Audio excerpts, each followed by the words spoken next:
Hey everybody! Everybody okay? I think we're live. We're live, guys. And welcome to another episode of Addicted to Gear Live. I was gonna say Sunday, but it's not Sunday yet. It's just Saturday. I appreciate you guys tuning in and making it happen. I know that a lot of you we're expecting the show to be tomorrow on Sunday, but unfortunately, I have a very important meeting I have tomorrow morning that I cannot miss. And so instead of postponing that live show, I figured why not do it on Saturday? And that would give us a jump start, for those of you that are used to tuning in on Sundays. It's a little earlier. Maybe some of you have an opportunity to catch the show when you normally don't have an opportunity. So I figured it would be pretty nice to have the show happen today. And I'm glad you guys tuned in. So can you give me a thumbs up if everything is coming in clear? The video as well as the audio. Just want to make sure everything is the way it should be. And then we'll get started. So good morning, everybody. Good morning. You see, I gotta get used to the fact that it's not Sunday morning.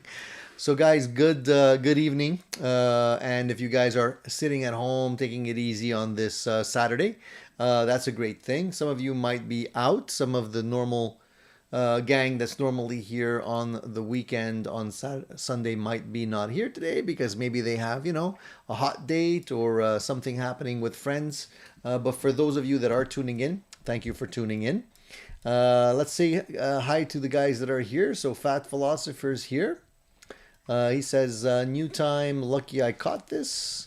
Yeah, it's only, it's not going to be like this every single weekend. It's just this weekend. Usually, I think we're going to go back to the usual Sunday slot, but let's see how it goes today. Kushman, good morning. Good morning. I got to stop saying that. Good evening. So what time is it where you guys are at? I'm just wondering, Fat Philosopher, it must be, is it early? Is it late? I really don't know what's going on. Paul, good evening, Paul. Christian, I know it's late where you are. Thank you for tuning in, buddy. I think it's like very, very late or very, very early in the morning in Germany right now. So thanks for tuning in. Alan's guitar channel sounds good, he says. Thank you for that. And Cushman says, all looks good too. Great. Doug J, hi from England. Everything is perfect. Sunday, 2:35. All right. Paul says a real life, maybe. Yeah, some people are enjoying a real life. Rico, how's it going? Leo, nice to see you from New Jersey. Paul, how's it going, Paul? So Rico says it's 6:30 where he's at. Alan says 9:30 p.m. New York time. So you're in the same time zone as me, Alan. Yeah, Doug J might be the winner. I think so. Anyways, if you guys get sleepy, take a little, you can doze off. That's fine. It doesn't bother me. You're not going to hurt my feelings. I'm just glad that you guys are here and and just enjoy the show. And just, sometimes I doze off too while I'm watching YouTube and stuff like that. So it's all cool. So today's show 83. And I just wanted to, for those of you that are going to be jumping on the channel for the first time, because maybe this is the first time you're catching the show, Addicted to Gear is all about gear reviews and basically everything that we love about music and guitars. So amps, pedals, guitars, effects, IRs, multi-effects units, you name it. We like to talk about it and we like to review it if possible. Today I'm holding this guitar, which is a new guitar. This is a Harley Benton. This is a Harley Benton, they call it the HB35, which I just finished a review on. And I'm going to be posting the review on this guitar probably Monday. It's ready. It's all lined up to go. But I'm not going to release it today. I'm going to release it on Monday. So stay tuned for that. A really sweet guitar. If any of you guys like 335 style guitars, semi-hollow body guitars, this is a really nice guitar, I got to say. You know, I have how many guitars? I got a few guitars from Harley Benton. I have the Fusion Pro. I had the Fusion T, which I no longer have. I have a gold top that looks like a Les Paul, and I have another one that looks like a Junior. And by far, this one is of the ones that I've tried from Harley Benton. I gotta say, this one is my favorite. Really sweet guitar. I know some of you commented that you don't see my guitar because the camera's pointed a little bit too high, but I'm gonna try and put it up here. I just have a difficult time playing the guitar when I'm holding it like this. Paul says, finally an exciting Saturday night.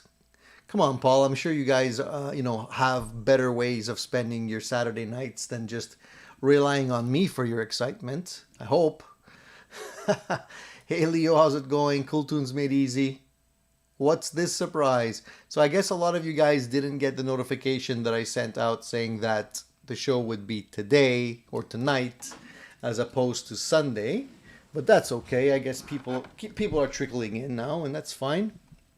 Rico says it's dinner time. I'm going to head over to In-N-Out. Can I get you guys something? Thanks, Rico. I had supper already. I'm good. Maybe the other boys might want something. Hey, Charles. Nice to see you. So how long does it take to ship? It was surprisingly quick. Less than 2 weeks, actually. And it arrived in one piece. I'm happy to report that. A lot of people complain that they get damage when it's shipped from Europe and whatnot. But it arrived in one piece. I have it plugged into my. That's a little too hot. Sorry, guys. Maybe I'm blowing your guys' eardrums out.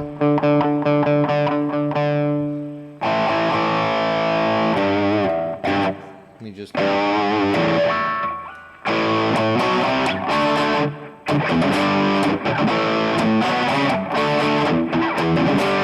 like playing it. I like playing it dirty. I don't know why.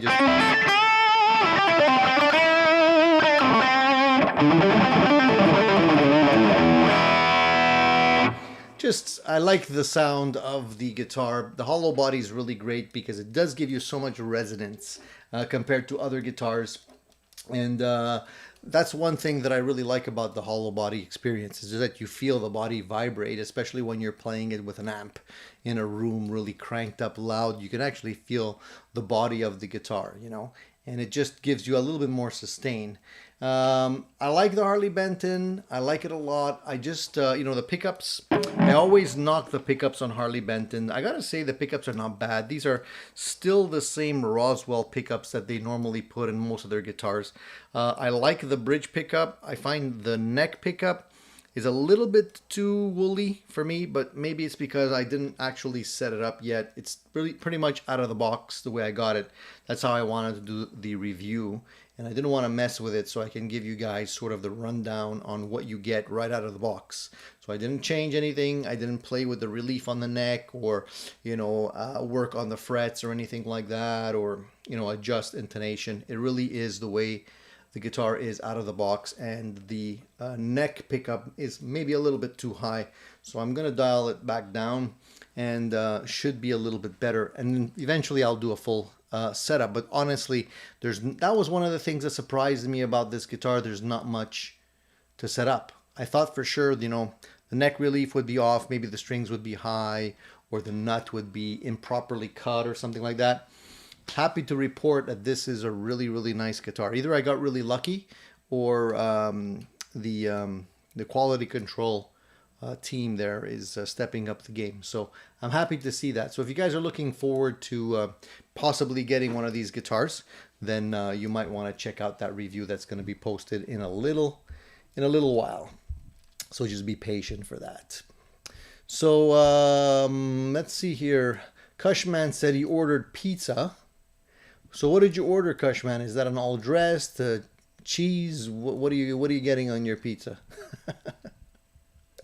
Fat Philosopher says the Harley Bentons are passé for him. 2017.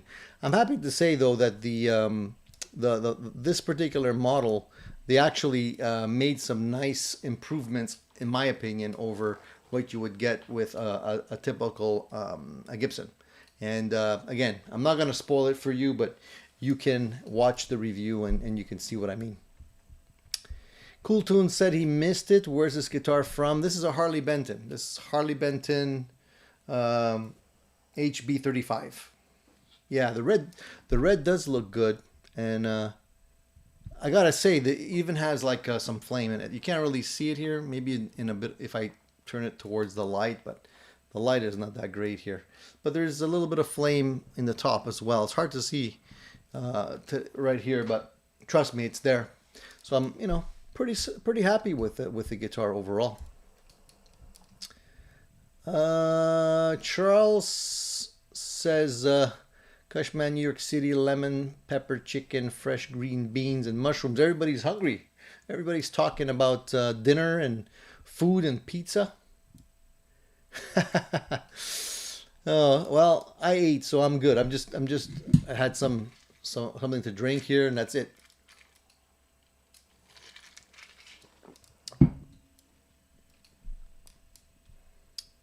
Cool Tune says it looks tempting to finally get myself Benton, check out the hype and save some money. Yeah, well, honestly, Cool Tunes, I tried a few of them. I tried a few now, and they're all good. I mean, they're not bad guitars. I didn't get a lemon with any of them, but this one, I bond with this one more than the rest for some reason. Maybe it's just because I like the semi-hollow body sound. But Cushman says he's regular round pie and one calzone. That sounds delicious, actually. Yeah, we lost Norm Macdonald. If you guys are following comedy at all, you might know that Norm Macdonald passed away from cancer. Yeah, it sucks, man. He was funny. He was a funny guy. Sad to hear that, He went with dignity, though. Like, we didn't even know he was sick. He just kept it to himself. Alan wants to know how the clean tones are. Let's see if I can dial in something clean for you here. Give me a second.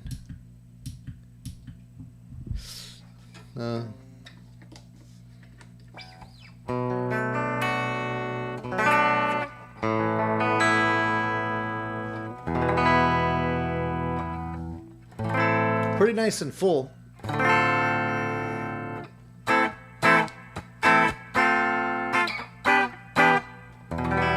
If you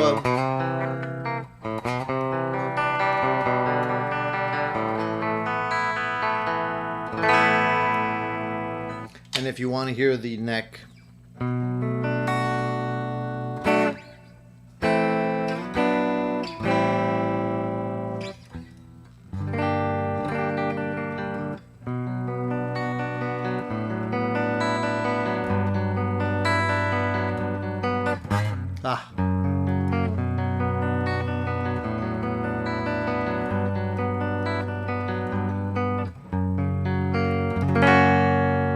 so it sounds full. The clean sounds good. The review I did was totally clean. I didn't play any dirt on on this particular review for this guitar because I wanted to give you the impression of what the guitar can do. No pedals. I was just going right into my my Fender Supersonic, and I think that would be that's the way to do it if you want to give somebody the honest review of a guitar and really just focus on the sound.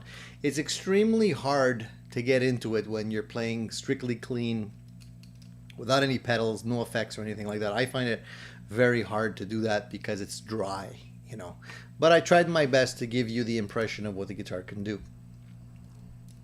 It's a chimey sound. Yeah, exactly, Alan. Charles says he was playing his Firefly 338 earlier today. I heard a lot of things about the Firefly guitars. I don't know if those are still being sold on Amazon. I think they're being sold on Amazon in the US, but I don't know if they're being sold in Canada. Um, hey, Paul, nice to see you. Paul says he's late. Hey, it's better late than never. No problem. It's all good. Sweet Madam Blue, yeah. I learned that such a long time ago, and it just stuck with me ever since I was a kid. So I wanted to say, if you guys had an opportunity to look at the poll, we'll talk about it towards the end of the evening.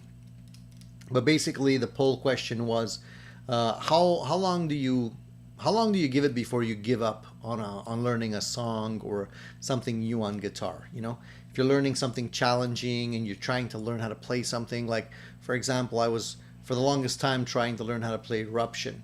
And it's a very challenging piece of music. There's a lot of technique involved, and you really have to practice it over and over again and sort of get muscle memory going before you can actually play it smoothly. And I just kept on giving up over and over again because I would get, through some portions of it. Then I would get to parts that were extremely hard to play. And I would practice them, but I just would eventually give up and then come back to it later on. But I'm just wondering if you guys... You normally, like, how much time do you give a piece of music before you give up on it? You know, you give it a day, do you give it 20 minutes, do you give it a week, a month, or do you just stick with it till you finally get it? I'm just curious, and it would be an interesting poll if you guys were interested in taking that poll, just to see, like, how much persistence you have. What type of group do we have here in terms of, being distracted and maybe getting sidetracked with something else?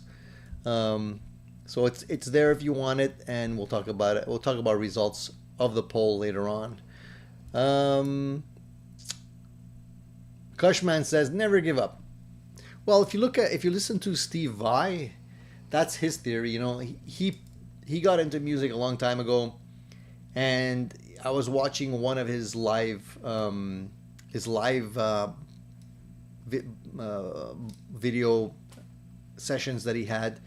And that's exactly what he said. He said, he always felt that the guitar for him would be something that he can master. Like, you can't fail, because as long as you keep on playing it and you keep on learning it, moving forward, you can't fail, right? So he always felt that about playing guitar, and I thought that's a really cool, positive way to approach music. It's like, whatever you're trying to learn, if you just stick with it, eventually you'll get it. There's no reason why you can't. It's just a question of sticking with it long enough. So that's the inspirational thought of the day. Just stick with it, guys. Fat Philosopher says, the Glary that I sold came back on Yahoo Auctions, and the guy sold it for $30 more than I did. There you go. So you played it forward. You sold it to somebody, and he sold it to someone else, and he's making $30 more on the deal. Fast Philosopher says, I mostly want to learn the main riff and the solo, but if you are in a band, you can't do that. Yeah, you know what I find also? I kind of tend to always focus a little bit more on the lead playing more than the rhythm playing when it comes to guitar. And lately I've been trying to do the opposite. I've been trying to actually approach the guitar more as a an instrument of accompaniment, like for the vocals. So it's kind of like nice to be able to set the foundation of the song with the proper chords and the melody line without necessarily always focusing on the lead playing. Needless to say, a lot of the more modern stuff doesn't even have a lot of guitar in it. It's mostly just chords and rhythm. So I find that's a cool thing. If you can just pick up the guitar and play a song, and that's what you really want to do, is you want to entertain people. If you just play leads all the time, other guitarists might be impressed, but maybe your lady friends might find it a little bit boring. Yeah, Charles.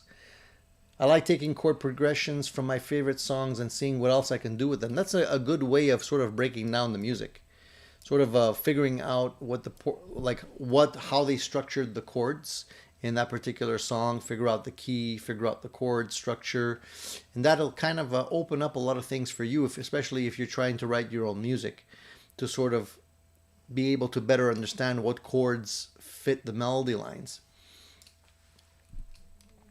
Leo says 24-hour break. Rico says I've had about 7 fireflies. So Rico, the key word in that sentence is had. Do you still have any? And if you don't, then why are you getting rid of them? Paul says I just bought the new Kelly mini comp.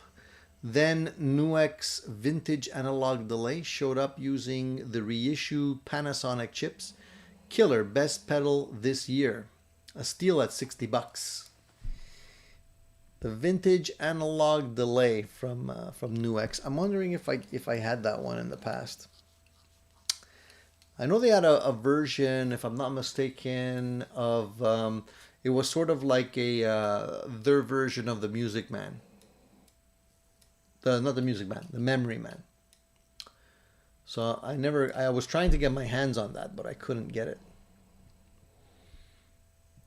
So you like it at $60, Paul? That's good, man. Hey, if it does what you need it to do and it's only $60, that's a steal for sure.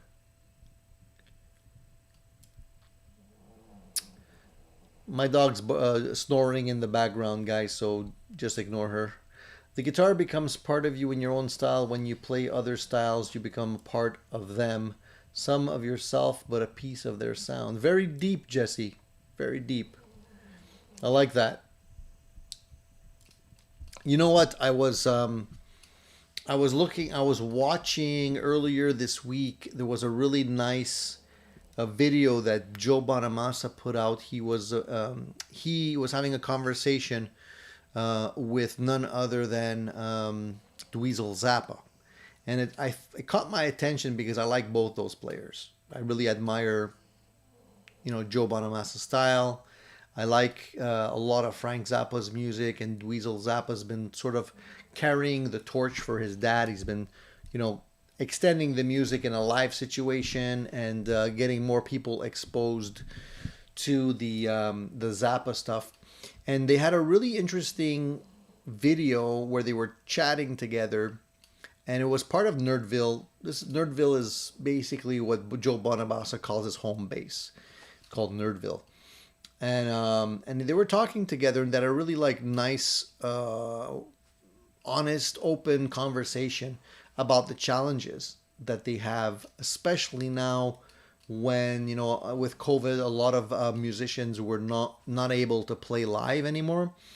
And whether we like it or not, guys, it's true that today, especially, musicians are playing live is pretty much their lifeline. Because with all of the stuff all of the channels that are being used to distribute music today, especially Apple Music and Spotify, all these different things, the artists are really being taken for a ride because they're not getting paid what they should be for their music.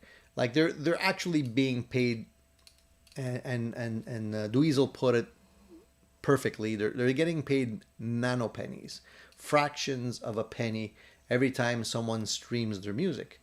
And basically, to be able to, he gave the numbers, I don't remember, but he was saying something like, out of all the artists that are out there on Apple Music and Spotify, which are probably millions of artists, I don't know what the exact number is, but only about, I think they said 40,000 of them are actually making minimum wage.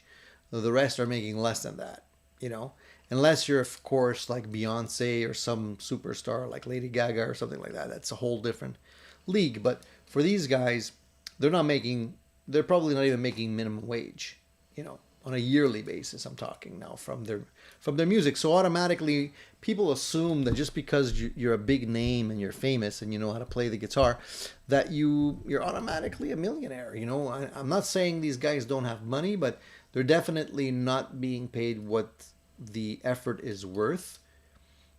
And Frank Zappa and primarily Dweezil Zappa, they were always protecting the music business. Frank Zappa was very outspoken when it came to protecting, freedom of speech and not having advisory labels on music and this kind of thing. And now Dweezil's trying to open up another platform that will allow musicians to be able to put their music on the platform directly and not have to go through Apple Music or Spotify and stuff like that, and they can get paid directly, which means that even though they don't have to get paid much more, but it's going to be more than nano pennies. And I thought that was really cool that they were talking about that, and they opened up my eyes to the challenges of being a musician today, because people think, oh, it's just it's groupies and drugs and rock and roll, but it's a business, and it costs them money to put a show on the road, and they have to foot the bill before the money comes in. And when shows get canceled, especially because of COVID, they basically never recoup their money. And it's really, they only, let's say the last shows of the tour are basically where they're making their money, because everything else has been paid. You're paying the trucks and the people, the drivers and the people setting up the stages and all this kind of stuff. And at the end of the day, by the time you get paid as an artist, your tour is almost over, but that's when your money comes in. And if something gets canceled along the way, well, you don't even see that. So it's quite a challenging time.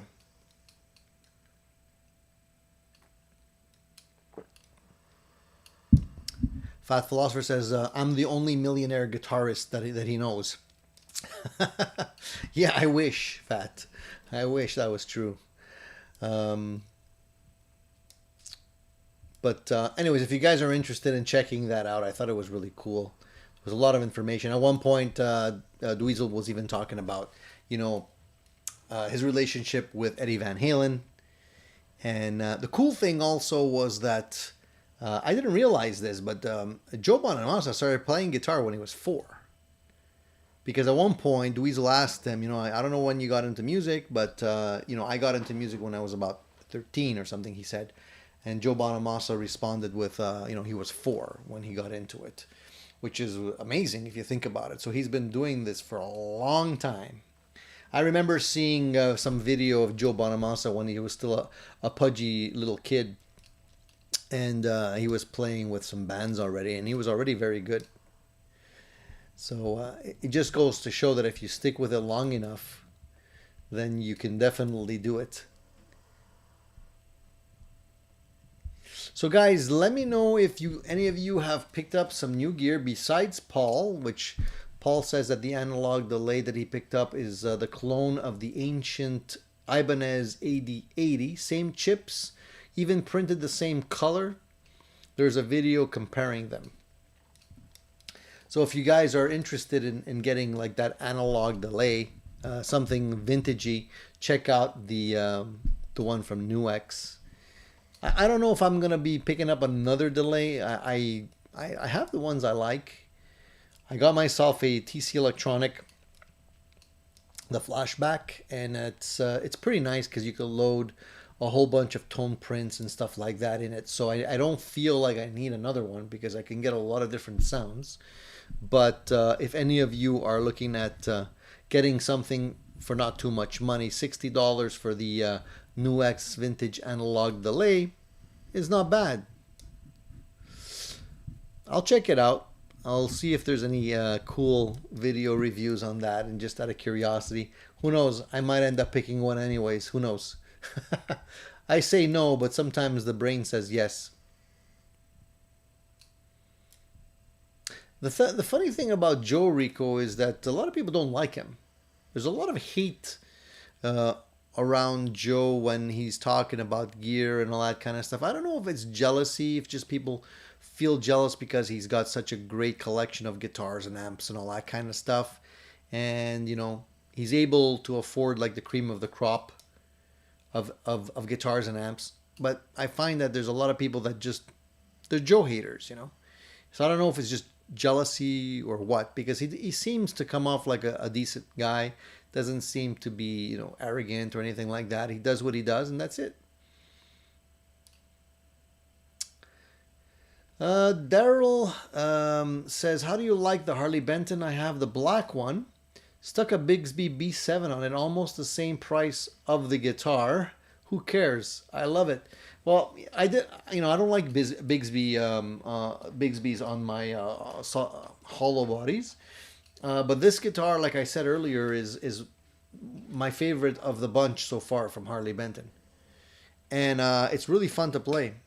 And of course, you know, when you look at this guitar, everybody will automatically think about the big G, but it holds its own. I mean, it's a great feeling and sounding guitar. I'm really happy with it. The hardware is really good too, and it has push pull pots as well, so you can split the coils. But I'm not a fan of split coils. I just don't like them.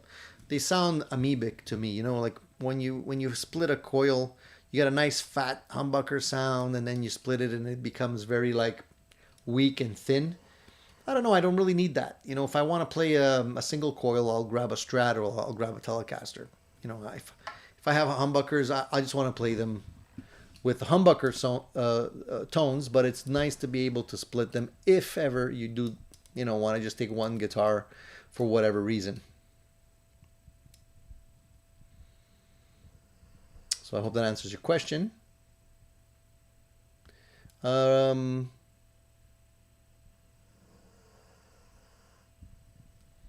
Last guitar, this is Alan saying this. Last guitar I bought a few weeks ago was a PRS SE Mira.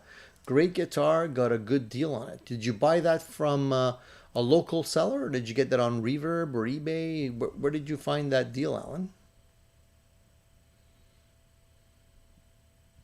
Paul wants me to check out the comparison video. I'll do that, Paul, for sure. Yeah. Cowtown Custom says, I just finished my double bound custom Telecaster. How did it turn out? There's something sexy about double bound Telecasters. I was just looking at a really nice black double bound body, and I have serious gas. Eventually, I'm probably going to try and build myself a nice black double bound, you know, with cream binding and maybe gold hardware, possibly a rosewood neck on it or something like that. Charles says he picked up an Epiphone. These headphones are hurting my head. Picked up an Epiphone Electar Tube 10 and have a Princeton 650 on the way. You're stocking up there. What's the occasion for all the new gear? Paul says nothing new, but I bought a 1968 custom K200 B2 dual 15-inch cab. I bought in 1970. That's a pretty beastie cab with 15s in it. That should rattle the windows pretty well, Paul. Yeah, Wiley says jealousy, that's all. It could be, Wiley. I mean, maybe that's the reason people just don't like him. But I mean, if you look at other musicians out there, they have crazy collections as well. So why is it that other people don't get like as much hate? Like, you get Billy Gibbons. He's got probably a hangar full of guitars and amps. You look at Steve Vai. He's got, you look at the room that he's in when he's doing his broadcasts, his live shows. It looks like a music store. He's got a million guitars on the wall, and that's probably just some of them. So, I don't know. Let's see here.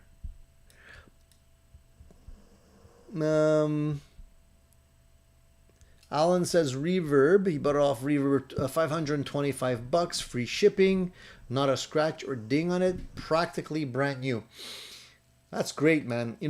I'm gonna be totally honest with everyone. I'm still a Reverb virgin. I haven't purchased or sold anything on Reverb. I just don't see the big attraction because honestly, I don't find that the deals are that great. So I don't know where you guys find these deals on Reverb. I don't know if it's just me. Maybe I'm looking in the wrong place. Maybe I'm just not, apt at finding the deals or knowing where the deals are. But I haven't pulled the trigger on anything on Reverb. Wiley wants to know, how's that EVH Frankie? Well, so far, thanks for asking. So far, I routed out the body. I showed that a couple of live videos ago. I started to paint the body the black color, but unfortunately, the paints I was using, the primer and the paint I was using, had a reaction, and it didn't work out. It started to kind of like started to get like creasing in the paint. So I kind of sanded it back. I applied another coat and of just straight paint to see if that would cover it, but it didn't. So I'm gonna have to like sand it back to raw wood and then put some sealer on it again and paint it again. So long story short, it's I've been having delays with that, and I haven't had the time to do it. But I'm hoping to do it before it starts to get too cold, because I usually do this with some doors open and stuff, so I don't kill myself with the fumes. So I'm gonna have to like step on it and get the paint done, so I can work on it and put it together in my garage. The next challenge is going to be basically routing out the neck nut slot, so I can actually put in the locking nut, because it's a conversion I'm doing. The neck had a regular bone nut on it, and now I want to put in the locking nut. So I'm gonna have to figure out how to properly do that without wrecking it, and I've never done that before, so I have to be super careful. Paul says the trouble with Bonamassa is writing. His writing is lame. The tunes are instantly forgettable, and his blues play is a total collection. Generic blues. SRV makes him sound like a guy from your local bar band. Well, I mean, what are you gonna do? Like, I get you. I get what you're saying. I think he's a great player. I think he plays really, really well. He definitely has the skills and the technique. But I agree with you that I don't own any Bonamassa music. I don't know any songs, by heart. I couldn't name you one of the names of his songs. And to be honest with you, I enjoy watching the guy talk about guitars more than I do listening to his music. So in a sense, I agree with you on that, Paul. But he does have the chops. Maybe he just hasn't mastered the formula yet. Maybe he shouldn't be singing. I don't know. Maybe he should just concentrate on the playing. Jesse says, what hurts musicians is that there are so many of them, and so many are not just good musicians, but great musicians. This makes Lady Luck a rare moneymaker. Club owners have taken advantage. You definitely need a lot of luck in the music business. Music business is crazy, and it's nuts because they said it right in the live video that I was talking to you about. They said, like, sometimes you get guys that are playing and touring and playing in front of people, and they can't get more than 20,000 views on a video, or perhaps a stream one of their songs, where you get an unknown in their basement that plays something, it goes viral, and they're getting millions of views on this song that nobody even knows about it, and the person's never even going to be doesn't even remotely have a chance of a music career or anything like that, but he's getting millions of views. So it's a very weird time we live in when it comes to musicians, being a musician.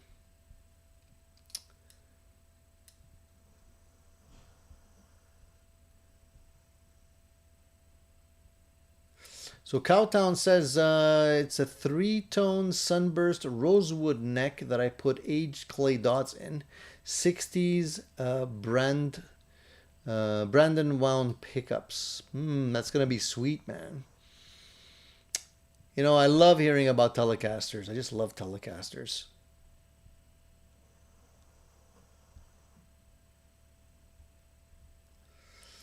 It's gonna be sweet. I can't wait to see it. I hope you're gonna share some photos of it when it's done.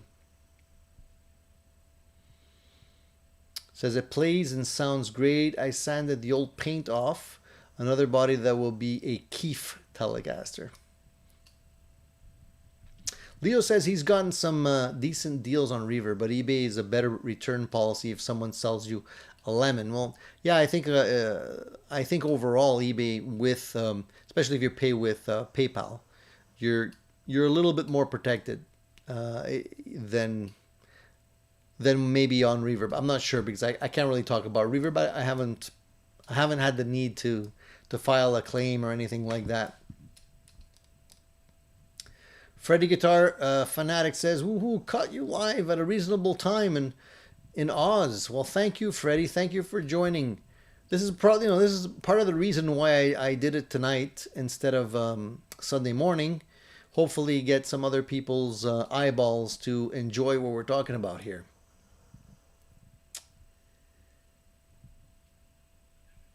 Leo says, "I've never seen anyone with a passion of SRV when playing. That guy was intense." He definitely was. I had the luck of seeing him live when he was still alive, early on actually, and yeah, that guy was on fire, man. What a show! It's basically burned into my mind. That evening was magical because I was still a teenager back then. It was a really, really beautiful summer day here in Montreal.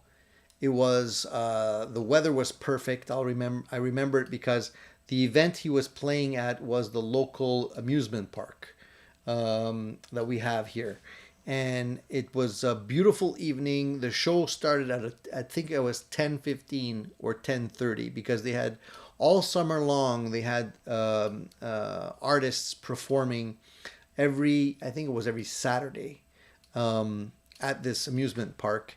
And so Stevie Ray Vaughan was there. When I heard he was playing, a friend of mine, a good friend of mine, and I decided we had to go because we were huge fans. And I was sort of at the beginning of my guitar playing phase. I was like super into Stevie Ray Vaughan. And I remember just playing Couldn't Stand the Weather, the album, over and over again, and just trying to pick up the licks and listening to all the songs and trying to mimic his playing and stuff like that. Still trying to learn how to play some of those tunes because they're just amazing. And anyways, long story short, we went to the amusement park. We had fun all day long. It was a beautiful summer day. There was not one cloud in the sky. And those summer days when it's evening and it's still nice and warm. You can walk around with your t-shirt and the weather's perfect. Well, anyways, stars were out. The stage was facing the river, and I had a beautiful view of the river and the bridge that we have that goes from the north shore to the south shore as a backdrop. And this is where Stevie was playing. This was the stage, and we were just waiting for it to start. And I remember Stevie coming in. He came in a little boat. I don't know where this boat came from, but he actually came in with a little boat and he pulled into the back of the stage, and then the show started. And as soon as the show started, he just was on fire from the first note till the last note. Crazy, crazy. I was in awe. I was just like standing there absorbing everything, and it was just mind blowing how much fire this guy had.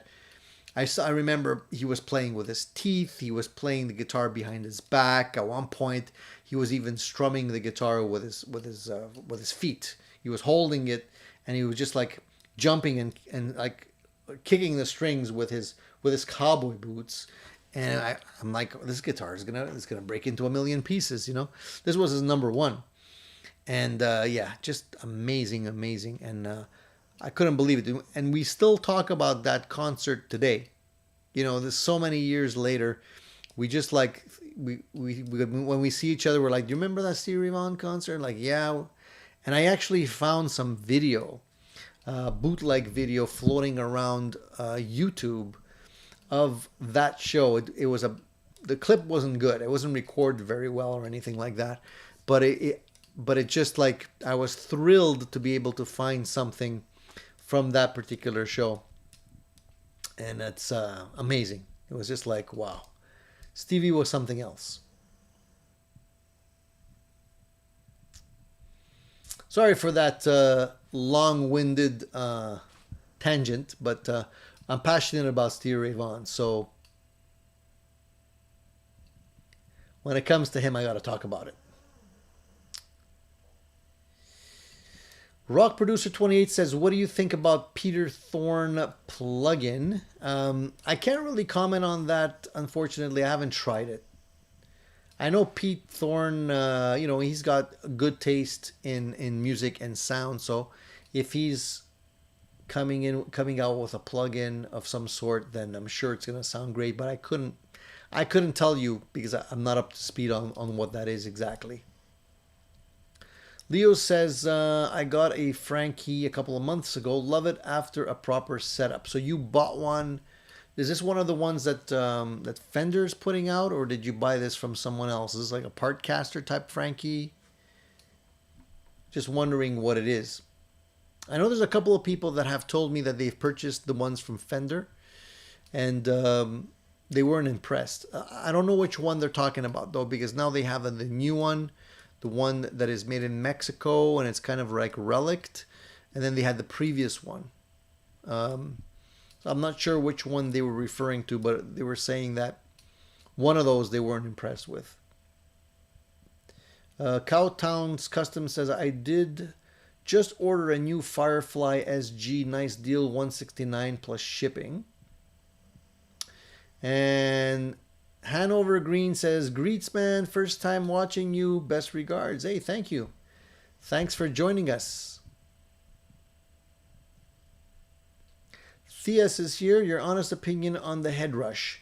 I'm getting tired of it, and maybe I'll sell it. Sounds like me. I don't have the head rush anymore. I sold it a long time ago. This is the same thing I say over and over again. The head rush is not a bad unit. It's pretty sweet. It's expensive. The thing that was worrying me on the head rush was basically the quality and the durability of the unit, especially because it does have a big screen. I was always afraid that the screen would break. You have to be super careful with these things. And a lot of people were claiming to have issues with it. I didn't have any issues, but a lot of people were claiming to have issues. And at $1,600 when it was brand new, it's a pretty expensive unit. You don't want it to become a brick. So I decided, although I liked it, I decided to sell it when I could, and I actually ended up trading it, and I think I got a pretty good deal on a trade for it, and that's it. And nowadays I stick with very inexpensive multi-effects units, and for the most part they do what I need. I still honestly believe that an amp and pedals is the way to go. No matter what I do with multi-effects units, I can't get them to sound the same way as a live unit, as a an honest to goodness real tube amp and pedal sounds live. You can get close to it, but it's not consistently good. So I kind of stopped doing that, and I just use the multi effects units. I usually use them just for practicing at home, because I do have the ability to get a lot more sounds out of them, and I don't really care if they don't sound like as great when I'm practicing. But I think I've done the whole thing, and I've done like the multi effects units, amps, trying to get rid of the amps to stick with multi effects units, and going back to amps again. So I think for me, amps is the way to do it. So that's my honest opinion. Plus, you're saving a lot more time with all the programming involved in trying to get the sounds to sound just right. I don't know. I feel like sometimes just a good amp and some good pedals, and you're basically all the way there. Rico says, plus I can sleep tomorrow. No 6:55 a.m. wake up to catch the show. Yeah, you can get your beauty sleep, Rico. I still got to get up early tomorrow. That's why the show's tonight. I got something to do tomorrow that I can't postpone. Leo says eBay gives you 30 days return, only 7 from reverb if something is wrong. So there you go. That's another advantage to maybe work with eBay. But I find, between the shipping and exchange, the duties, even eBay these days, there's not that much, unless you can really get a good deal on something, which nowadays people really know the value of guitars, and it's rare that you're going to find something super cheap. So I haven't found something amazing on eBay lately, but from time to time I'll buy a guitar neck or something like that off eBay because it just is some place where you can find them. Local, sometimes you just can't find them. Yeah, Freddie says that he sold his and went back to pedals, no regrets. Me too. I find going back to pedals and just sticking with an amp is it saves you so much headache. Paul says, Tony, I met 2 guys that are Mohawks from Brantford Reserve. They could both blow Bonamassa off the stage. SRV good. Bonamassa has a full-time personal manager that is beyond brilliant at marketing. Well, you need to have somebody like that on your team if you want to make money these days. You got to have a manager that knows what he's doing. I know there's a lot of people out there that are really, really good. I mean, more and more we can see them on YouTube and catch them, and they're not necessarily superstars. And let's not forget, I think Bonamassa had a leg up because his dad was a music collector, guitar collector, or something like that. I know he was in the music business somehow, so he already had a lot of connections and stuff like that, even when he was younger. So I guess it might have been maybe a little bit easier for him because he was, running around the same circles. So I don't know. But, to me, he seems to be a hard worker. So I don't want to knock the guy. I wish him the best. I wish he does well. Leo says, I prefer SRV version of Hendrix material more than Jimmy's. I do too. As I keep on saying, Jimmy invented it and Stevie perfected it. I think, if you look at the stuff like, specifically Voodoo Child and stuff like that, I mean, the Hendrix version was a lot rougher around the edges, and Stevie's version was a lot more polished. If ever you heard the guy play that live, it would seriously blow your socks off. It's just so passionate and so amazingly that's one thing that you can say about Stevie Ray Vaughan. He never dialed it in. He never, it was always 110% when he was playing. So Leo says the EVH Frankie made by Mexico. That's the one that you got, and you like it after a setup. I would love to see those guitars. I'd love to see what they feel like somewhere. I haven't come across any of those in a store. Alan says, I had the Fractal AX8 for about 4 or 5 years now, still enjoying it. The Fractal is probably the Cadillac of these multi-effects units, even today. I know that the advantage with the Fractal stuff is that there's so many parameters that you can tweak. You can probably do pretty much anything with them, as long as you know how to program them. And this is something that Dweezil Zappa was saying. When he's playing his dad's music, Frank Zappa really had a lot of different amps that he would play at the same time, and he would dial them in differently. So you could be playing through 2 or 3 different amplifiers, and one has a distorted sound coming out of it. The other one is maybe totally clean, and another one has more low end to it or something, or blooms differently. And so when he was saying the biggest challenge for him when he was playing his dad's music is that the songs would pretty much bleed one into another. So when you're trying to play, let's say the material off an album back to back, you would have to change setup, because he was doing this in a studio, and it's not easy to get all these sounds and reproduce all these sounds today. A lot of the equipment that he was using doesn't exist anymore. Was created specifically for him and was sold off by the family trust, so he doesn't even have it anymore. But he can. He says that he can get pretty darn close with the fractal stuff and reproduce a lot of the things that his dad was doing very closely. So that says a lot about the quality of the fractal. But again, you have to really be able to program the darn thing. And, you know, for me, I need to spend more time playing than actually tweaking to get better. So that's one of the reasons why I kind of stay away from these things. It's jumping down a rabbit hole once again, you know.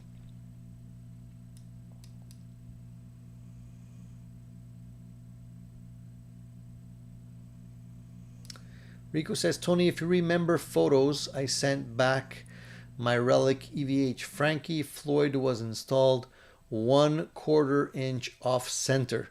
Yeah, I remember you mentioning that, Rico. Yeah.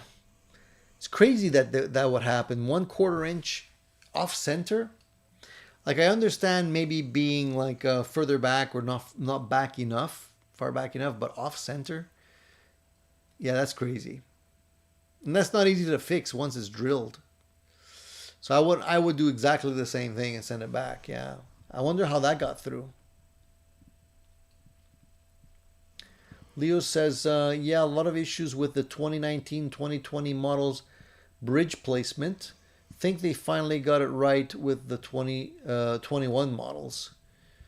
Again, I don't know how these things are getting through with these kind of defects. Interesting. Paul says, I saw an Australian guy who reviews pedals review the K-Line Emerald Knight, their new tube screamer. He spontaneously went and got his Ibanez TS9 to compare. There's so many copies of these tube screamers out there. I have one on the floor right now. It's not even from K-Line or Donner or any of these, but yeah, there's so many. You can throw a rock and hit 3.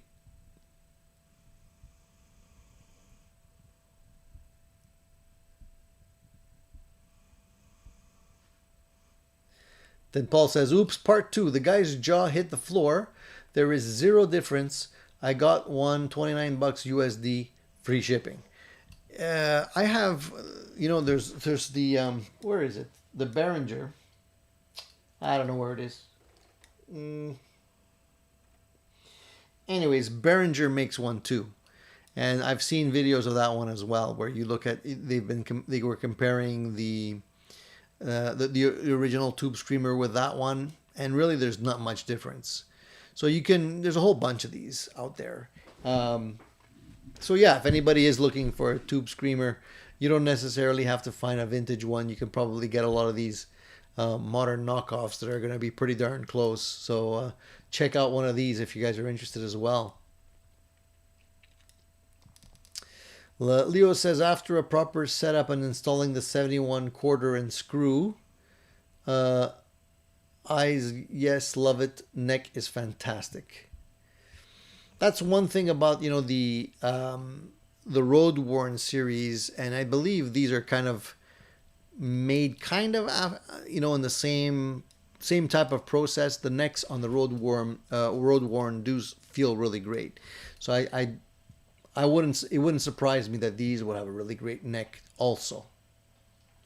The Nice says, just sold a couple of Epi electrics on Marketplace. The used market seems strong, saving for a Larrivée. Nice. That's going to be a nice guitar for you. And Leo says, if you want to get another one, make sure it's a 21 or newer serial number. Then I think you'll be very happy. Mine is only a couple of months old. But they're very expensive, eh, Leo? How much are these things going for? If I'm not mistaken, they were like $2,000, something like that.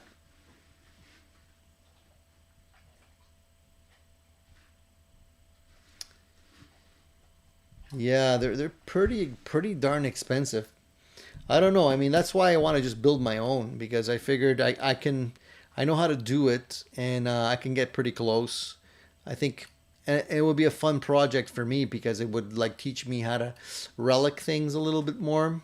And if you mess it up or ding the body, it doesn't really make a difference because the thing's entirely dinged anyways, right? So I don't have to be as careful as I normally am when I'm building guitars. So I think that'll be cool.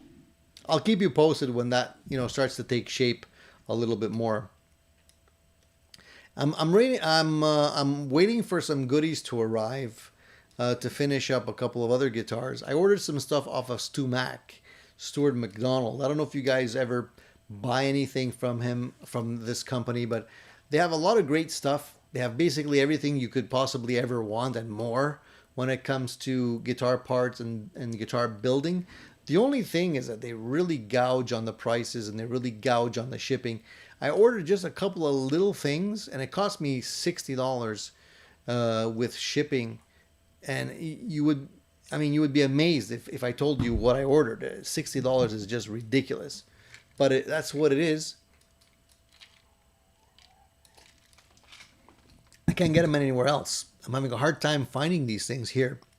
A lot of places that I go to just try and find the stuff, they don't have any. Stock is low. So I bit the bullet and I ordered it from there. But I mean, damn, it's like too expensive.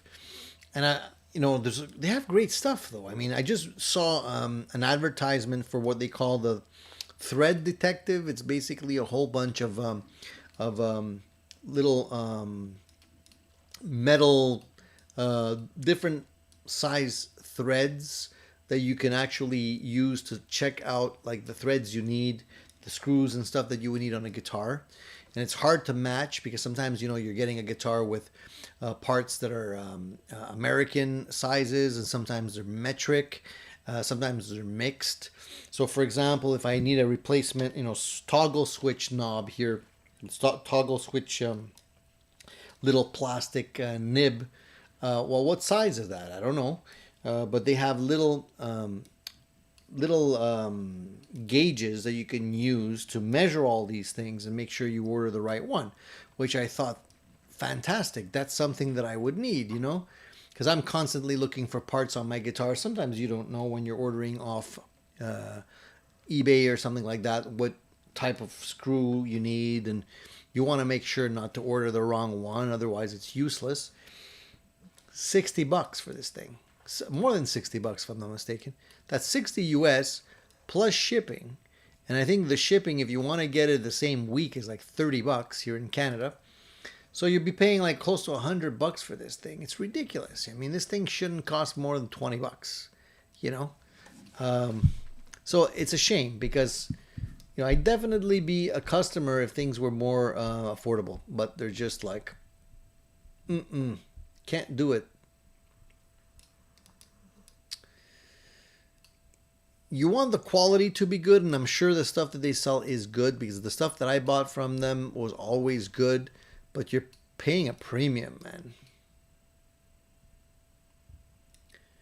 If I'm going to have to buy if I want to buy a little, string tee or something like that, I'll order it from China. Yeah, it'll take me a month to get it, but it'll cost me $1, If I order it from Stu Mac with shipping and everything, it's going to end up costing me $15. It doesn't make too much of a difference.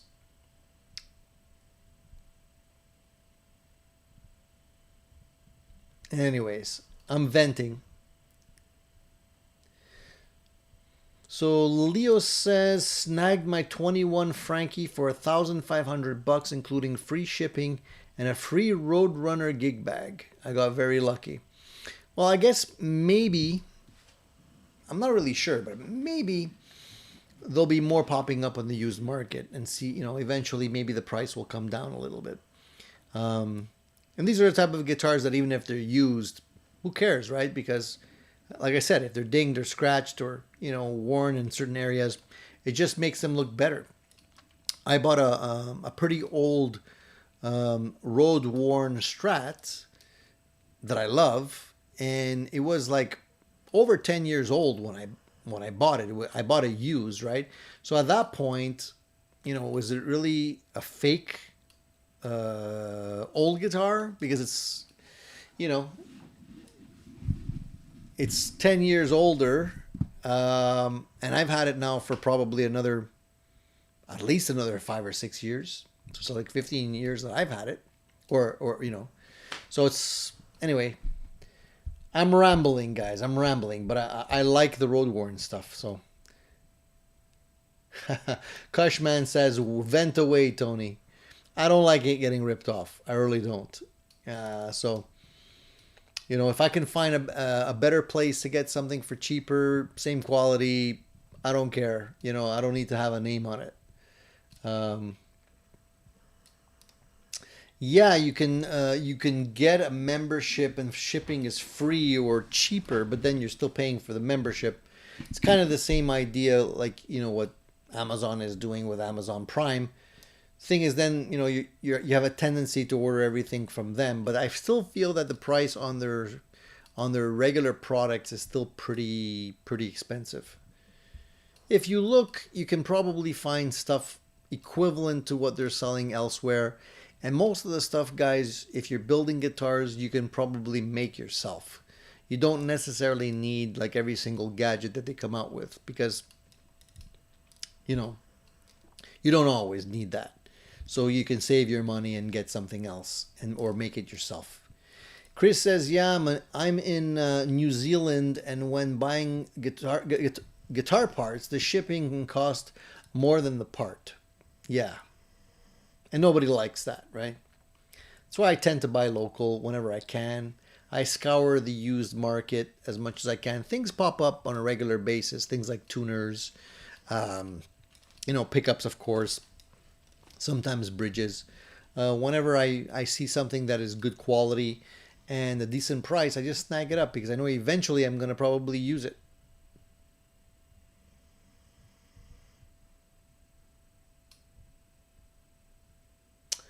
Yeah, in Canada, solo guitars is awesome. They're stepping up their game. They have a lot more stuff now. I've noticed. They have good quality stuff. I've used the solo tuners on my guitars in the recently, as well as some of the bridges that they have. Good stuff. I have nothing against solo. I definitely would order through solo first than somewhere else just because they're in Canada, and for me that makes more sense.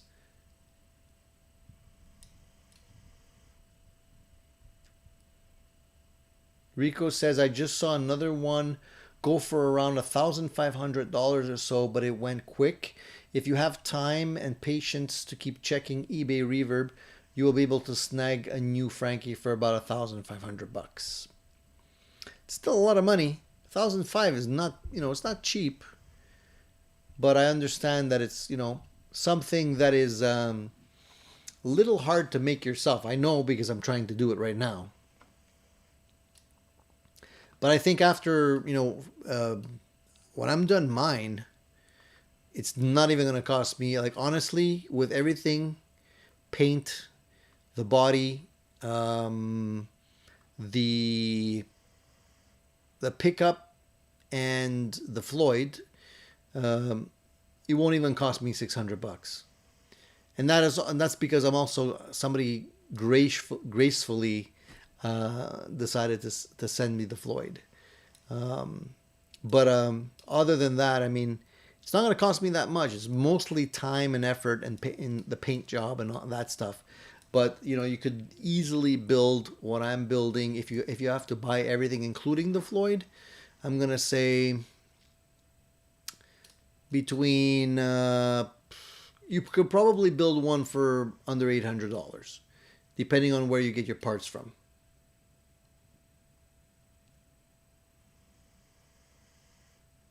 Yeah, Telecaster. Rico's on a Telecaster kick. I've started a Telecaster kick that never stopped, Rico. Leo wants to know if I've played one of those Epiphone Alex Lyson models with the Piazzo pickups. No, I haven't. I've been trying to find one here, local, someplace that has them. Haven't seen any, so I don't know if they're still, if they still haven't arrived in the store around here, or if just stock inventory is a little bit low or something. I don't know, but I'm trying to get my hands on one. I'd like to see what it sounds like. I like Alex Lifeson. I'm a big Alex Lifeson fan. I'm curious to see what it feels like.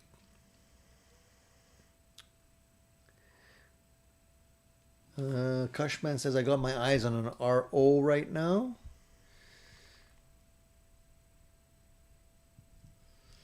Enrico says I have the 5150 EVH Frankie, scratches the itch for now. There you go. Well, I got this one. This one right here that I built. I don't know if you can see this one. This is the Kramer hockey stick headstock version. I still have to finish it. I still have to work on a little tweak with the Floyd Rose on that one, but I'm just and something that I ordered from Stu Mac actually to finish that, and then it's going to be done. But I haven't had the opportunity to work on it, so all in due time, everything will get done. Cheer up, Chris! Buying New Zealand stuff. The shipping to Canada for pickups from New Zealand is more than the pickups. Yeah, there you go. So it works the other way around too, right? If you want to order something. The Tone Rider pickups that I normally buy for the Strat, I really like the Tone Rider City Limits set. And it's not an expensive set. It's under $100, but the shipping is a little bit more expensive. And I always see them listed on eBay from New Zealand for some reason. So I don't know why that is, but I try to find a set that's not from there, so I don't have to get gouged on the shipping. Charles says picked up my PRS SE 245 today, and it told me it wants 9s on it. Yeah. Hey, the 245 is really great. I love mine. I have one in the rack behind me. 9s are good. Definitely a good size string to put on that one, I think. A little bit lighter, I still haven't put on the 7s that I bought. I bought 2 packs of strings, 2 sets of strings, the same brand that Billy Gibbons uses on his guitars, which are 7s. And I haven't installed them on any of my guitars yet. I can't figure out which one I want to put them on. But I'm really anxious to see what the 7s will feel like. And how fast they're going to break. Because I tend to like bend strings quite a bit, especially the high E string. And 7, I gotta try this out. It's more, I purchased it more as an experiment just to see.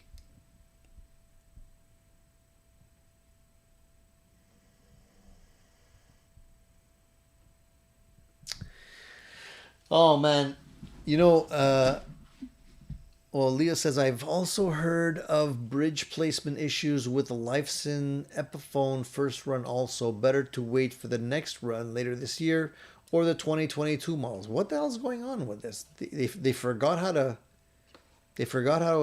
install bridges or something like that. Why is everybody having issues all of a sudden? That's kind of weird. Kind of odd. Anyway.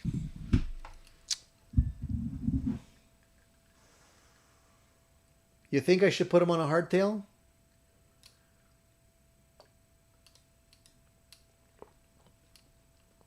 Well, I'm thinking probably try it on one of my Gibson style, either the Gibson or an actual PRS style guitar, and see how that goes. Perhaps I'll put it on the Bacchus that I have right behind me there, and see how that goes. That's the equivalent of a hardtail, right? Yeah, I wouldn't put it on something with a Floyd Rose or any kind of tremolo because they're pretty. I think I'd be risking breaking those immediately if I would do that. Yeah, that's what I figured, Chris, that they're from Australia. Because that's where I always see them coming from. There's a lot more available in Australia than anywhere else usually. So yeah. I have those on about 3 different guitars right now. and another set waiting for another build that I'm going to be working on soon as well. So if as long as I can get my stuff cleaned out. I recently took I took charge of myself and I said, Tony, time to clean out your stuff. I got myself a nice husky workbench with the drawers and started to put all of my guitar building equipment and tools in order so I have everything in one place, nice and clean. It feels good. But I immediately broke the key in the lock for this this thing, and it locked all of the drawers. So I spent I don't know how long trying to pull out the broken key from the lock. I tried every single thin tool I had to try and pull this key out, and I couldn't get it out. So eventually I just since the key was already in there, I managed to be able to turn the tumbler to unlock the drawers, but the key is still broken in the lock. And if any of you know how to get the key out quickly and easily without having to call a locksmith, let me know, because man, so frustrating. I wasn't able to get it out. So Leo says, anyone here ever play Pariah pickups? I just ordered a Pasadena white humbucker for my EVH Bumblebee. Just waiting for my tech to install it. Heard good things about them, so took a chance. Well, I did reviews on them. I reviewed a couple of Pariah pickups. Not that particular set that you have there. A couple of other ones. You can go back into my videos and watch those reviews, Leo. The ones that I tried definitely sounded great. I haven't tried anything from the Pasadena line. I have heard, I think it was Pete Thorne that reviewed I don't know, 70 pickups or something like that back to back. And he was trying to get that EVH sound, and I think the Pasadena pickups were also in that review. So you might want to check that out and see how they stack up against some of the other ones. But I hear only good things, so I'm sure you're going to be super happy with it.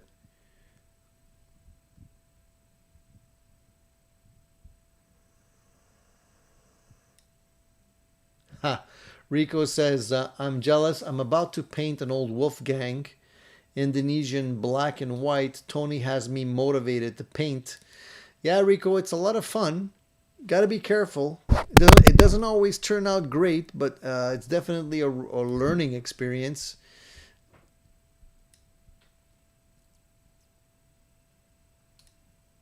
What good is that for experiments put up on a Strat?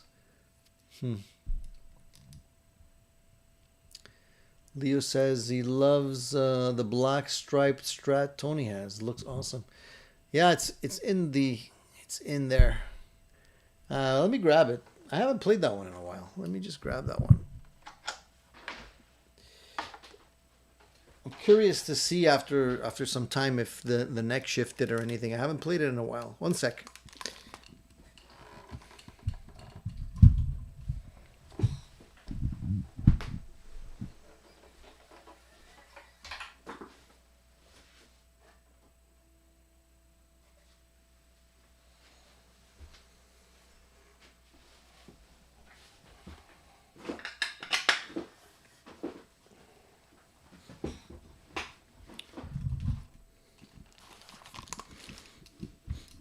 So this is the one that we're talking about here. That's the one that I striped up and made into kind of an homage to Eddie. Let me just see if it's even in tune.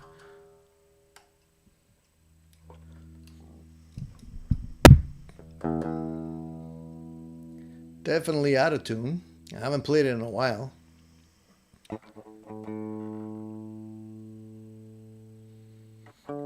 Actually, I don't know if it's out of tune. I probably had tuned it down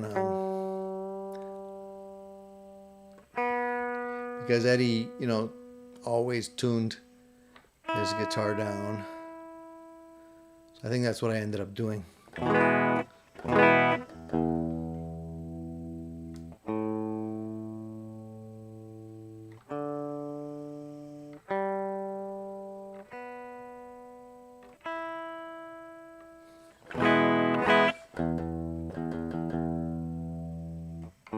Yeah, it definitely has to tune it a couple of times to get it to be in the right place.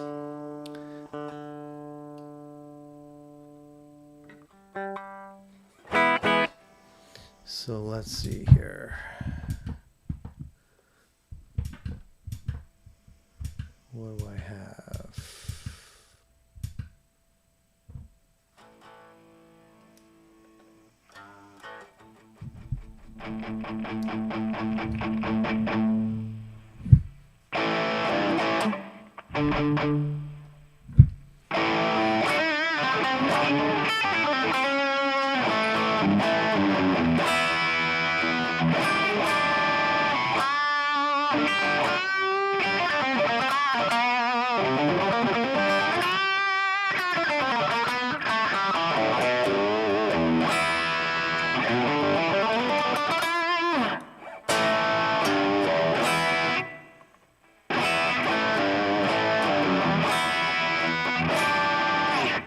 Yeah, and this guitar, I had taken the pickup out of my Tokai, the Japanese Tokai, had a set of Goto pickups in there, and they sounded really good. I did a comparison with those and the Tesla Sharks, and I decided to still keep that pickup, and I just took the cover off because it was a gold cover and put it in this guitar. You can still see that the screws on this are gold. The magnets aren't, but the screws are. So I like the way they sound.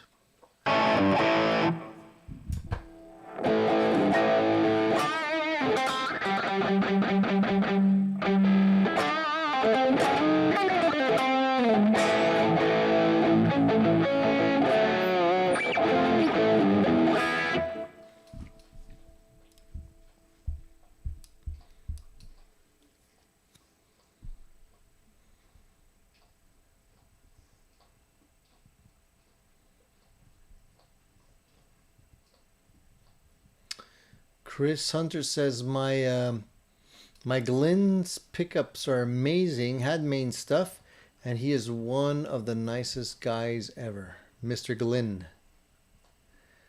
I never tried them, Mr. Glenn pickups. I should check them out. There's so many pickup winders that are really good and that you never hear of. That I like to keep track of these guys whenever I come across them, because you never know. I have some really nice pickups in some of my guitars, and I would have never found them if somebody hadn't mentioned them. And they're like my number one pickups in one of my guitars. So I'm always on the lookout for other like tips like that, make my life so much better. Charles says my Strat like the 10s, but my thin line Telecaster likes the 9s. Yeah, you really have to go by the guitar, in my opinion. Sometimes when especially when a guitar's neck is thinner, I find heavier strings really put a lot more strain on it. And I find that the neck needs an adjustment more often because of heavier strings. So lighter strings sometimes keep it in check a little bit better.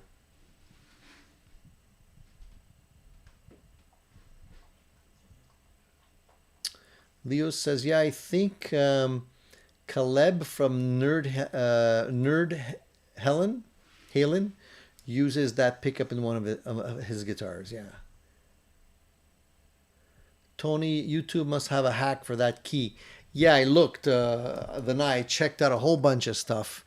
And they're like, oh yeah, just use a scissor, or just use this, or just use that, and it pops right out. But when I did it, it wasn't that easy. It didn't pop right out at all. So I don't know. For the time being, I'll just leave it in there. I figured if it was magnetic, I would just use a really powerful magnet to kind of pull it out. But unfortunately, it's not even magnetic. I think it's an aluminum key, a cheap aluminum key or something.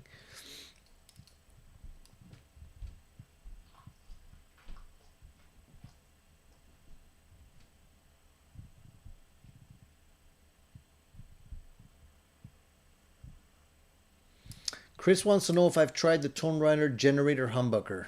It's a great bridge pickup. Oh, and a really, really strong magnet can pull out a broken key. Yeah, that's what I just said. I was gonna use one of those rare earth magnets because those things are super strong, but no, didn't work. So Paul also says, Mr. Ginn's pickups from New Zealand do a killer Firebird pickup that drops into a standard humbucker route. The video blew me away. I gotta check those out. Thanks for the tips, guys. Leo says, love the dark black stripe. Yeah, that's the one I'm holding. And Rico says, I picked up a used 50s Ventura Telecaster. Has a 7.25 inch fretboard and vintage frets. Have you played that neck before? I'm liking it. Not on the Ventura, but I do have other vintage radiuses on my guitars. And one of them is a 7.25. It definitely takes a little bit of getting used to. But yeah, I like it. The only thing is that you might not be able, you might have a harder time bending the strings. Sometimes they tend to fret out because of the radius when you're dealing with a 7.25 inch radius neck. It's a little bit more curved, right? So if you're doing a lot of bending, the flatter ones would definitely work better for you, but you can get used to it, and I did on mine. It's just, I like the ability to have flatter neck sometimes on some guitars, like this one. This one's pretty flat, and then have the rounder neck on some of my Strats, which feel really good to me. The new Fender Player Plus, if you guys don't know this, Fender came out with a Player Plus series of guitars. These are, it's a combination of the classic looks from the Fender Strats, but with new features. So these ones have new finishes. They have some weird names for these finishes, like Bel Air Blue, I think, is one, and Cosmic Jade, whatever that is. I don't even know what that is. Tequila Sunrise. I don't know. I don't know who comes up with the names for these colors, but that's what they're using. But they have noiseless pickups in them, and they have 22 frets. They use medium jumbo frets, but the radius on the neck is really flat. It's a 12-inch radius. So if you guys are looking at, like, you're into the old style, but you want the more modern features, then that's what you should be looking at from Fender. This is the what they call the Player Plus series. I'm not a big fan of the noiseless pickups myself, but if you are, and you want a really clean sound, then this is something to look at. They also, if I'm not mistaken, have the rolled edges on those guitars, so that's something interesting as well. I don't know why they don't do that on all their guitars, but whatever. I guess they're using it as a, another marketing pitch to get you to shell out some more money for something that is very similar to what they already have, but not exactly the same.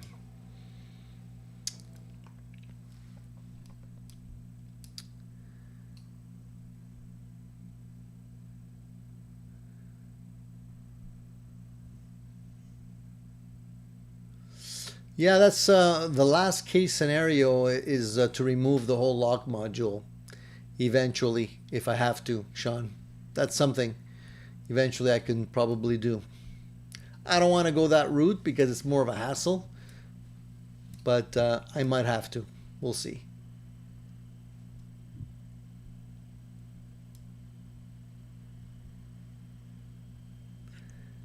Chris says you can drop the right kind of glue on the broken key part you have and stick it in the lock, and it can glue to the broken part and get it out.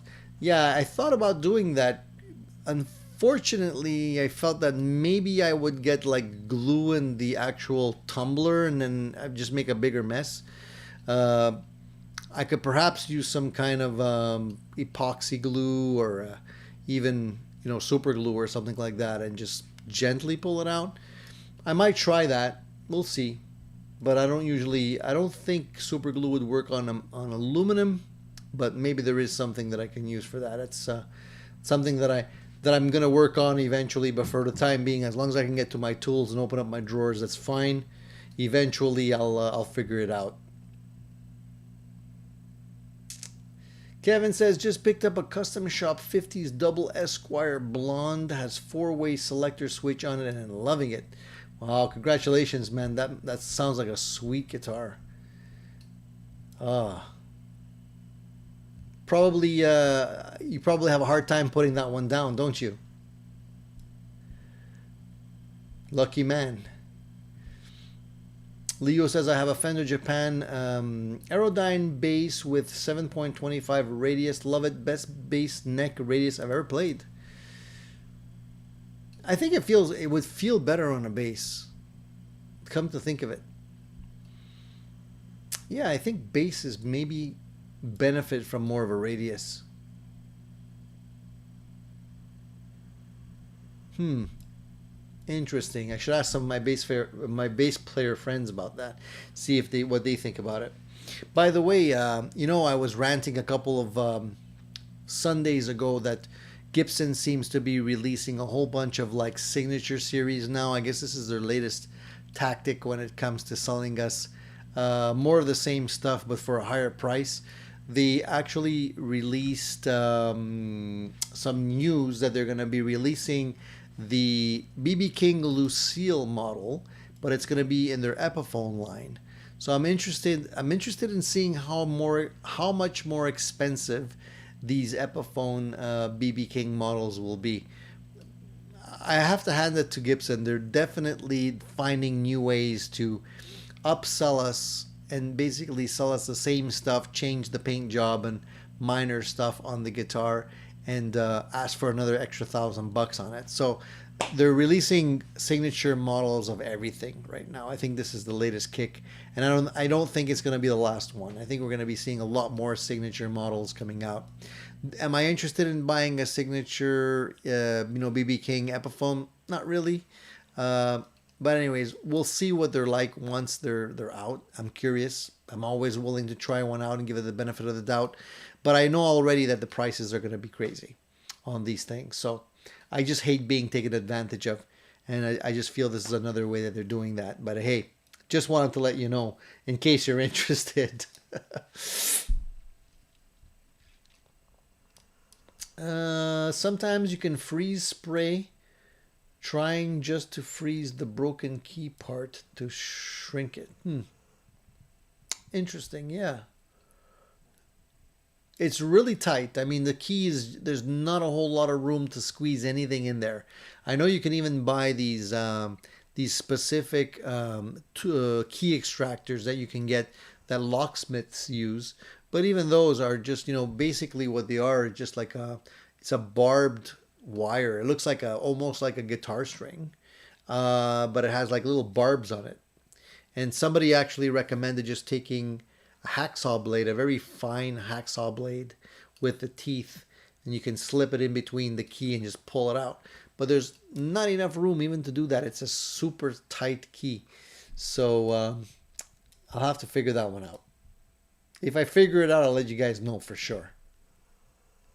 Bruce says, picked up a Positive Grid Spark 40 this week. They were on sale, but I haven't had the chance to check it out yet. Let me know how you like it. Some people love them, some people don't.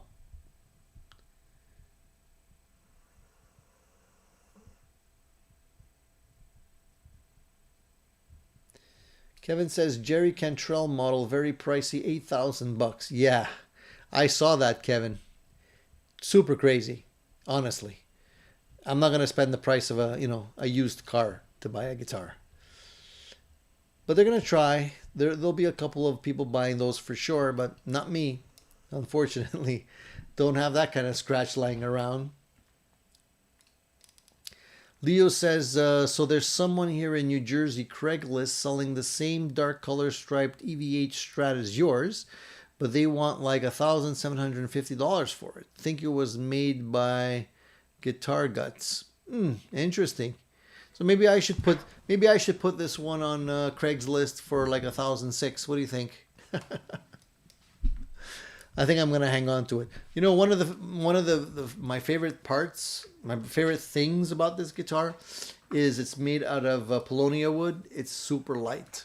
It's really like one of the lightest guitars that I own, and it's such a pleasure to play. It's like It's like holding a cloud. It's a strange feeling.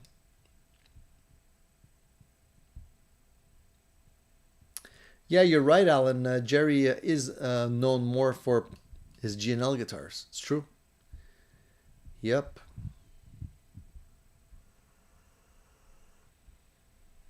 Hmm. That's a huge upcharge. Guitar Guts doesn't charge that much. Maybe they're trying to ride the wave, since Eddie passed recently. Maybe they figure let's throw it out there and see who bites. Who knows?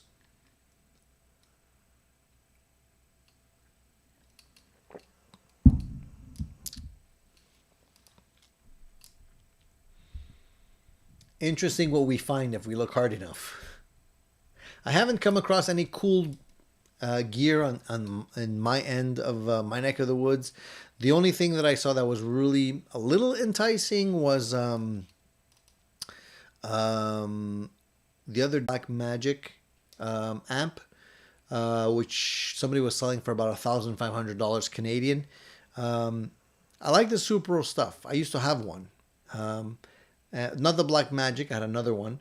Great guitar for what it is, but it's more like a one-trick pony type of thing. $1,500 is not a ridiculous price for them, and the Black Magic definitely has a really nice sound to it. But if I'm going to spend $1,500, I don't know if I would get that. I would maybe get something that's a little bit more flexible. But for the time being, I don't have a really serious itch when it comes to amps. I think the ones that I have me covered for the time being. Um, we'll see. Who knows what else will come out? Never say never.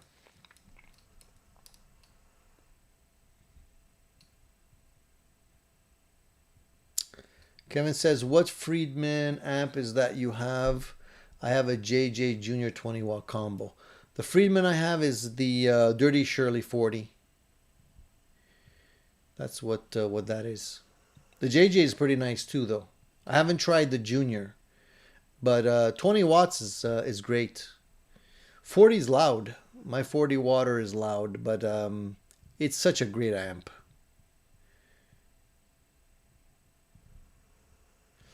And Leo says it looks just like yours, but with gold hardware. I should check it out. I'll be curious to see what it is. There's a long list of players that have fairly large cult followerships, so they're going to limited runs of Epiphone signatures of all of them. Yeah, I mean that's the easiest way to get more money for the same stuff, right? It comes up on Craigslist when you search for EVH. So I'm gonna take a look at that later tonight, just for giggles, Leo. I'm gonna check it out.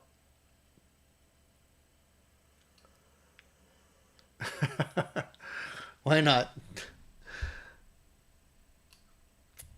All right, guys. I think we're gonna wrap it up. I've been on for about an hour and a half. It's 11 o'clock.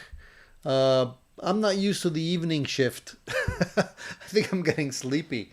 My brain's getting tired. It's been a long day for me, but it's been a lot of fun to do this on Saturdays. I don't know if that'll be something that I'll be doing regularly. I think I still prefer the Sunday time slot overall, just because it's more quiet. I'm fresh.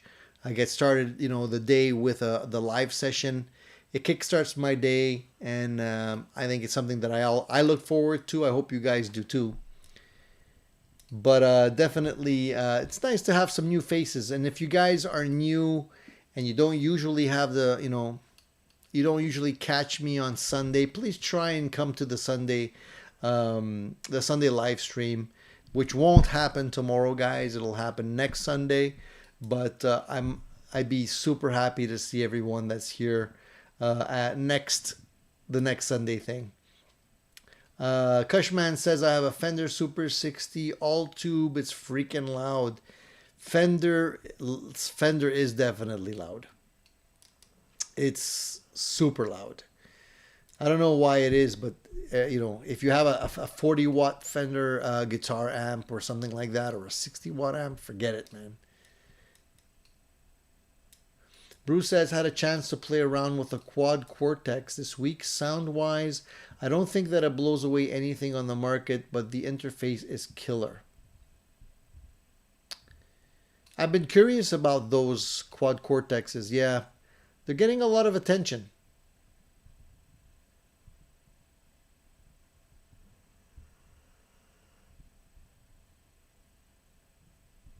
Paul, I can't come back tomorrow morning. Unfortunately, I have something very important I got to take care of in the morning, which will make it impossible for me to have the show tomorrow. That's why I did it today, just so that we wouldn't have to go 2 weeks without a live event. I figured Saturday is cool. And for the new guys that haven't joined us on the Sunday, they know we're there now, so they can definitely try and tune in on Sunday mornings at 10 a.m. Hey Simon, how are you? Glad you enjoyed the Saturday night. And well, we might pop up again at some weird times, but I think the status quo will be the Sunday show.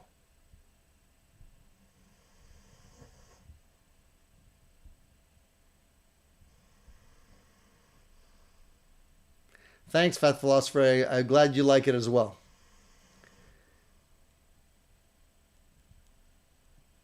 Simon says, just invest in the Tokai Les Paul in black. And Kevin loves his David Gilmour custom shop Rolex Strat. Yeah, who wouldn't? Who wouldn't? Bruce says, I like Saturday nights. The whole house is quiet.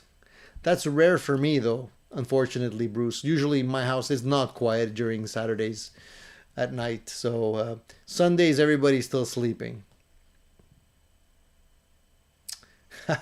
Larry says, thanks for this Saturday night, Tony. What am I going to do tomorrow? You can always watch one of the other reruns, one of the older ones that we had out there. Yeah, in case you missed any of them, Addicted to Gear After Dark. Exactly. Yeah, if you guys are new here and you like this kind of stuff, go check out the other ones. They're all in my archive, and there's a whole bunch of them. We did like 80. This is like the 83rd one, so you have at least 82 other ones that you can watch if you're bored. Kind of binge watch the Addicted to Gear live shows. All right, guys, have a great evening. Get your rest and enjoy the rest of your weekend. We'll see each other really soon. Keep your eye open for the new reviews that I'm going to be posting on my channel this week. And keep those comments coming in. I really do appreciate them. Take care, you guys. See you soon.